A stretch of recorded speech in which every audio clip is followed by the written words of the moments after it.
Welcome to WisdomLand. Today, we're uncovering the secrets behind emotional manipulation, how some people use subtle tactics to control others and keep them trapped in toxic cycles.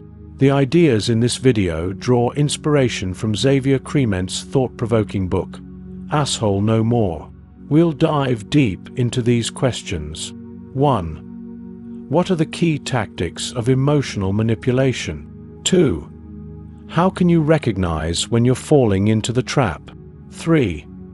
How should you deal with these people, especially when they're close? 4. What practical steps can you take to strengthen your mental defenses?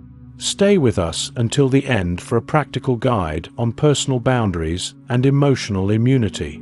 Let's get started. Part 1. The key tactics of emotional manipulation. Emotional manipulators operate with precision, often without their victims even realizing it. They employ 4 key tactics. 1. Creating false responsibility. Toxic people push you to believe that their problems are your fault. They might say, "If you had been there for me, I wouldn't be in this situation. You know I wouldn't feel this way if you cared more." The goal is to make you feel responsible for fixing their emotional state or personal failures. This tactic traps you in a cycle of guilt, keeping you stuck in their emotional web. Consider a friend who blames you for their job loss. "If you had recommended me for that job, things would be different." Suddenly, you feel guilty for something that was never your responsibility. 2. Exploiting your need for validation. We all crave appreciation, approval, and acceptance. It's human nature. Manipulators know this and use it to their advantage.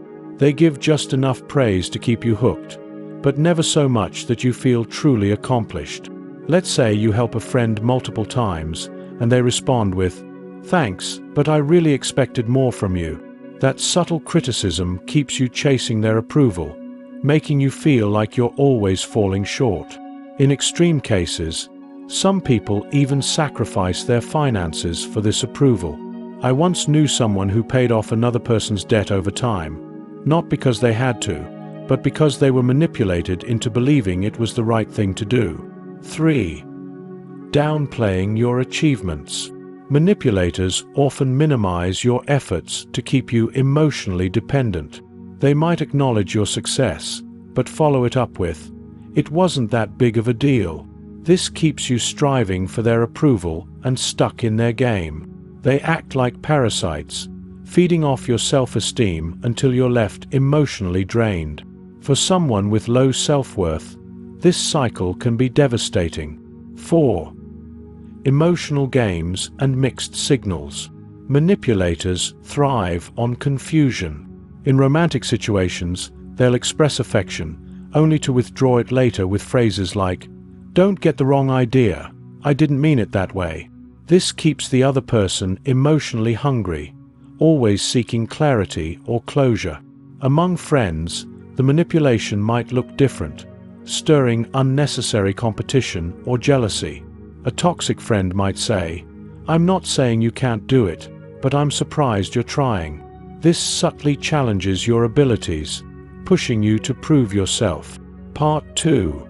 Recognizing the traps. Now that we understand the key tactics, how can we recognize when we're falling into these traps? Here are warning signs to watch out for. 1. Frequent guilt trips. If you constantly feel guilty around someone, it's a red flag. 2. Subtle criticism. Watch for people who give compliments that feel more like veiled insults. 3. Inconsistent behavior. If someone's actions and words don't align, they might be playing emotional games. 4. Isolation attempts. If they say things like, "Nobody understands you like I do," they're trying to isolate you emotionally. 5. Gaslighting. If you find yourself doubting your memories or feelings after talking to someone, you might be experiencing gaslighting, a form of psychological manipulation designed to make you question your sanity. Part 3. Dealing with manipulative people. When faced with emotional manipulators, here's what you can do. 1. Use the detached kindness technique. Respond to their attempts calmly and kindly, without giving them emotional control. For example, if someone tries to guilt trip you, say, "I see how you feel, but I'm not responsible for that."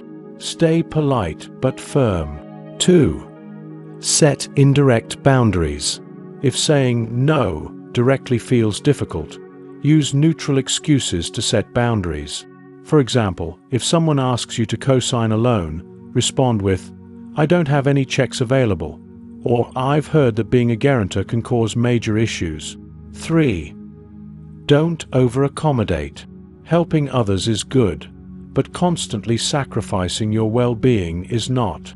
If you find yourself helping someone excessively without reciprocation, ask yourself, am I doing this out of obligation, or am I being manipulated?